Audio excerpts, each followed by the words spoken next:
Éramos simplemente unos tontos estudiantes del último año de preparatoria cuando lo encontramos. Un grupo ruidoso que apenas prestaba atención en clase y pasaba la mayor parte del tiempo simplemente bebiendo. Éramos solo nosotros, Jonathan, Mason y Enzo. Los chicos del campo, como nos llamaban. Los fines de semana íbamos a las montañas, encontrábamos un lugar para acampar y bebíamos hasta que saliera el sol. No fue hasta que nuestro lugar habitual de acampada fue arrebatado que tuvimos que encontrar uno nuevo.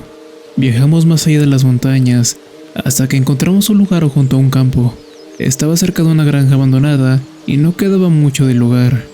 El lugar era bastante mediocre. Había mucha basura dejada por los últimos campistas, aunque el campo fue lo que hizo que valiera la pena. Había un montón de espacio para correr. Antes de que se pusiera el sol, intentamos jugar a fútbol en el campo, pero resulta que el campo era prácticamente una trampa mortal, ya que Mason casi se rompe el pie cuando cayó en un lugar blando. Se hundió casi hasta la pantorrilla, dejándole un hematoma bastante feo. Por la noche fue cuando lo encontramos por primera vez. Corrimos de nuevo hacia el campo para jugar otro juego, solo para ser empujados hacia atrás por alguna fuerza invisible. Desconcertados por lo que encontramos, lo intentamos de nuevo mientras corríamos hacia el centro del campo, solo para que Enzo fuera arrojado hacia atrás por la fuerza. Cuanto más te acercabas al centro, más fuerte era la fuerza. Circundaba el campo en todas direcciones y nunca se volvió más fácil sin importar desde dónde lo intentaras. Por ejemplo, como los imanes que se repelen cuando pones los extremos opuestos uno cerca del otro. No hace falta decir que fue la mejor noche que habíamos tenido, desafiándonos unos a otros para ver hasta dónde podíamos llegar.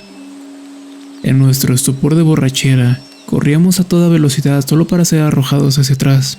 Nunca pasó de moda simplemente ver el cuerpo de tu amigo borracho volar por el aire. Por la mañana, el campo parecía volver a la normalidad. Probamos nuevamente el campo solo para ver si algo cambiaba, pero no encontramos nada. A partir de ese entonces, visitábamos ese lugar cada vez que íbamos a acampar, solo para ver hasta dónde podíamos llegar y si es que era posible llegar hasta el ojo de la tormenta. Pronto empezamos a ser más creativos, trayendo pesas y piolets. Una vez, Jonathan probó con un vehículo de 4 ruedas, conduciéndolo a toda velocidad hacia la fuerza. No hace falta decir que terminó en la sala de emergencias esa noche. De alguna manera, todos sabíamos que estábamos poniendo a prueba el destino, jugando con un fenómeno que no entendíamos. Sin embargo, la curiosidad se apoderó de nosotros. Solo la idea de entrar en el ojo de la tormenta fue suficiente para impulsarnos a esforzarnos más. Al final, ninguno de nosotros pudo llegar al centro, por mucho que lo intentáramos. No fue hasta nuestra última vez acampando antes de la graduación que todo cambió. Esa vez se sintió diferente. Estábamos agotados por los exámenes finales, apenas sacando una C en todas nuestras pruebas. Esa noche fue más tranquila que las demás. Ninguno de nosotros realmente quería desafiar a la fuerza. Principalmente nos sentamos y hablamos sobre los últimos años mientras tomábamos nuestras cervezas. Esa noche fue la última noche que probablemente íbamos a vernos. No quería que nuestros últimos momentos juntos fueran solo de nosotros lamentándonos en miseria. Algo dentro de mí esa noche me impulsaba a entrar en ese círculo solo una vez más. Con un trago de coraje líquido, empecé a caminar hacia el campo. Podía sentir la mirada de todos en mí, incluso escuchando sus susurros, dudando de que yo fuera quien lo lograra. Siempre había sido el más débil del grupo, apenas llegando a entrar dentro del campo a comparación de ellos. Esta vez, aunque quería desafiar al destino, o incluso a Dios, quería ir más allá. Lentamente, caminé hacia el campo y la fuerza rápidamente se hizo cargo cuando tropecé hacia atrás y casi caía de espaldas. Aún así, seguí empujando de frente mientras avanzaba con dificultad. Pronto comencé a gatear, agarrando la hierba alta frente a mí mientras me cortaba la piel. La sangre empezó a caer dentro de mis manos, pero el dolor solo me hizo querer más el premio. Podía sentir la sensación de la presión clavándose en mi pecho, pero solo me hizo querer ir más lejos. Cerré los ojos y solo me concentré en llegar más lejos que nunca. Mi cuerpo fue elevado en el aire y lo único que me impidió volar fue mi agarre en la tierra. La presión en mi pecho comenzó a intensificarse como si Dios mismo me estuviera alejando. Con todo lo que me quedaba, me estiré hacia adelante hasta que finalmente cesó la presión. Luego, silencio. La tierra se detuvo por un momento. Estaba exhausto, pero muy feliz de haber llegado al centro. Algo que ni siquiera un vehículo de 4 ruedas podría haber hecho. El silencio se rompió cuando escuché los gritos de mis amigos mientras corrían en mi dirección. Jonathan me levantó, su cara en un completo éxtasis mientras gritaba de alegría porque lo había logrado. Mason se acercó y ambos me pusieron sobre sus hombros cantando Outsider mientras me hacían girar. Enzo se quedó allí más decepcionado que cualquier otra cosa, molesto porque había arruinado la diversión. Nunca me había sentido más realizado que ese día. Era como si hubiera logrado un touchdown al final del Super Bowl. Hasta el día de hoy, mantengo ese recuerdo en tiempos de lucha. Si tan solo supiera que mi acción heroica sería nuestra ruina. 2 días después, recibí una llamada. Mason fue encontrado muerto en casa de su novia. Nunca sentí verdadero miedo hasta que vi el cadáver destrozado de mi amigo. Su torso había sido desgarrado hacia afuera, abriendo un agujero en su pecho. Su caja torácica estaba destrozada y trozos de carne y hueso estaban esparcidos por toda la habitación. La sangre prácticamente cubría las paredes y su cuello casi estaba arrancado de su cabeza mientras colgaba detrás del sofá. Sus ojos eran grises y huecos, como si tuvieran un filtro puesto. El rostro estaba congelado en un estado de terror, como si en sus últimos momentos él mismo hubiera visto a la muerte. En la autopsia se afirmó que faltaban los pulmones y no había rastro de ellos por ningún lado. Para empezar, era como si los pulmones ni siquiera hubieran estado allí. La noche de su muerte, Anna, la novia de Mason, declaró que él iría a pasar la noche con ella, ya que sus padres estaban en un viaje de negocios. Cuando llegó allí, se estaba agarrando el pecho, obviamente con dolor, creyendo que debía haber sido algo que bebió. Duró toda la noche, hasta el punto que estuvo sudando charcos tratando de guardar silencio para no despertar a los vecinos. No importaba lo que Anna dijera, al final no pudo convencer a Mason de que fuera al hospital. Ella se rindió y dejó pasar la noche. Su sueño fue perturbado por un fuerte estallido. Cuando fue a ver cómo estaba, así lo encontró. Fue etiquetado como homicidio, pero sin ninguna evidencia de robo. La principal sospechosa era Anna. Probablemente la habían declarado culpable si no fuera por el segundo incidente. Luego siguió Enzo. Sucedió cuando compraba drogas en el local de su conecte. El dealer, Jack, dijo que Enzo llegó tarde, agarrándose el pecho al entrar. Estaba blanco como si fuera un fantasma, manchando su alfombra de sudor. En algunos momentos se tambaleaba al azar y casi caía hacia atrás como si lo estuvieran empujando. Finalmente, Jack le dio un porro, creyendo que lo ayudaría a relajarse. Cuando recibió una inhalación, Jack observó cómo el humo entraba, pero no salía. Entonces, Enzo simplemente se detuvo. Sus ojos brillaron mientras yacía sin vida en el sofá. Susurrando para sí mismo, Jack se acercó, solo capaz de distinguir un par de palabras. Sus manos están frías. Luego, como una bomba, su pecho se abrió cuando la sangre, las tripas y los huesos volaron por toda la habitación, empapando a Jack en sangre.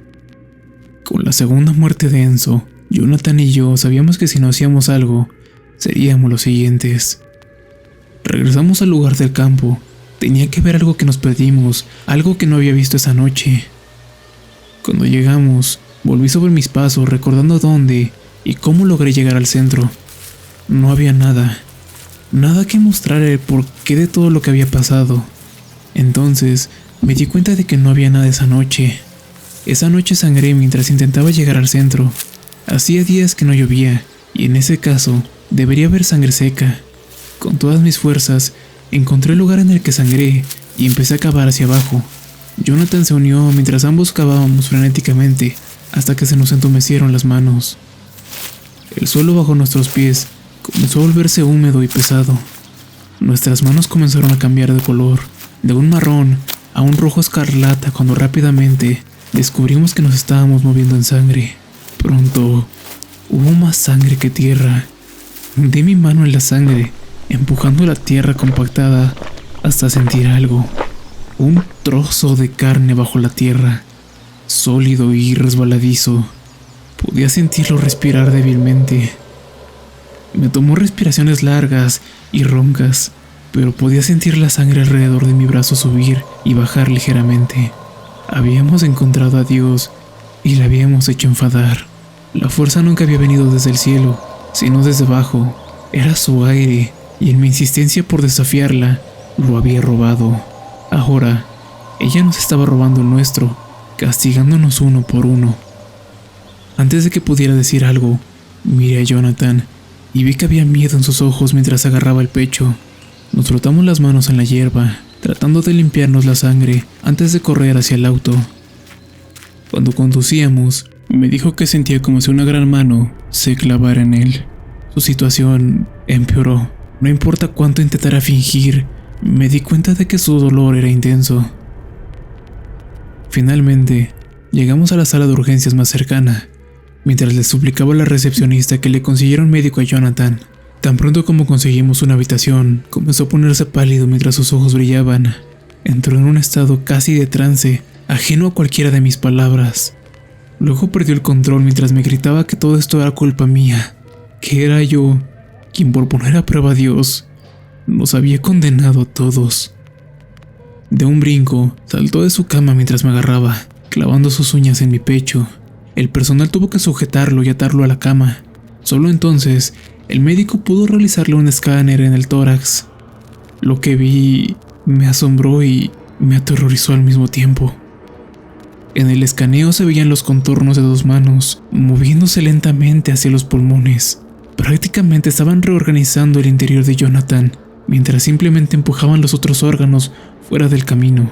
Las manos avanzaban lentamente hacia el centro de los pulmones, y con cada empujón, Jonathan reaccionaba con un gemido de dolor. Después de un par de minutos, lograron llegar al ojo de la tormenta que se apoderaba de sus pulmones.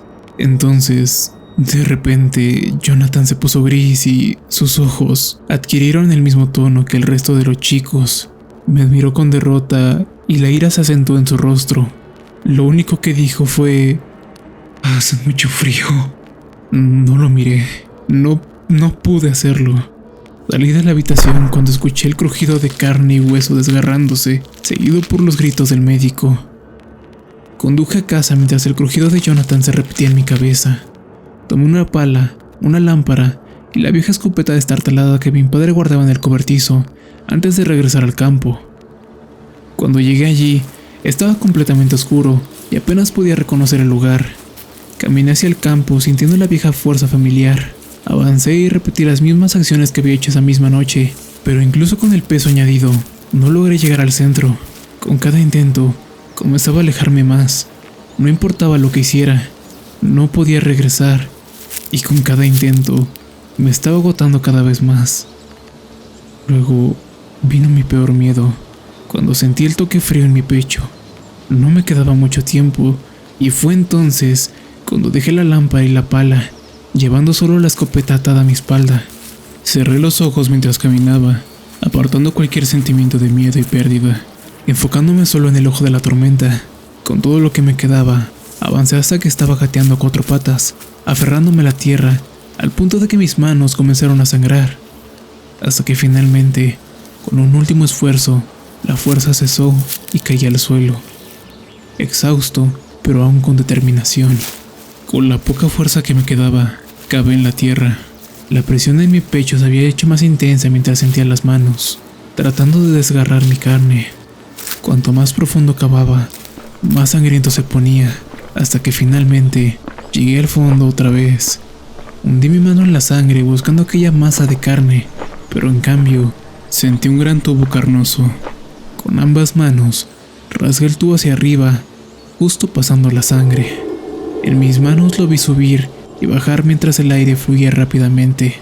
Era la tráquea, el centro de los pulmones. Estaba listo para destrozar la cosa, pero antes de hacerlo, Sentía cómo me agarraba el pecho, podía sentirlo apretar mis pulmones y mi cuerpo se enfrió cuando mi visión comenzó a nublarse. Giré mi escopeta en mis manos y la descargué a ciegas en el agujero bajo mis pies. La tierra tembló cuando la sangre volvió a salpicarme la cara. Con cada disparo, podía sentir el estruendo de los gritos que venían desde abajo. No paré hasta que cesó la presión en mi pecho y mi visión comenzó a aclararse.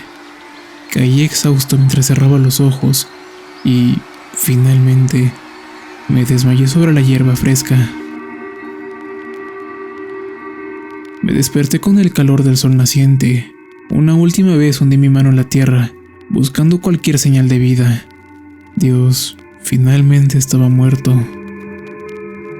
El tiempo pasó y finalmente el campo se marchitó y murió en cuestión de un par de días. El bosque también lo hizo. No se podía encontrar ninguna forma de vida en kilómetros a la redonda. En cuanto a mí, la vida continuó y finalmente aprendí a dejar las cosas en el pasado. Durante mucho tiempo viví contento, sin miedo a que Dios regresara alguna vez. Fue esta noche que sentí una vez más el toque frío de Dios en mi pecho. Estoy demasiado lejos de los campos para poder detenerla. Al final, ganó. Ha estado esperando tanto tiempo por este momento, para finalmente vengarse. Lo siento. Ahora, la fría mano de la muerte está agarrando mis pulmones, lista para tirar en cualquier momento. Pero ella me hace esperar. Sí, ella está disfrutando este momento, saboreando cada segundo antes de llevarme. O tal vez está esperando que termine esto, para decirle al mundo que nunca comete el mismo error que yo. Puede quitarme la vida, pero no le daré la satisfacción del miedo. Con ese destello de fuerza que tengo desde esa noche, desde el recuerdo de mis amigos, abrazándome en celebración, la enfrentaré con todo lo que tengo.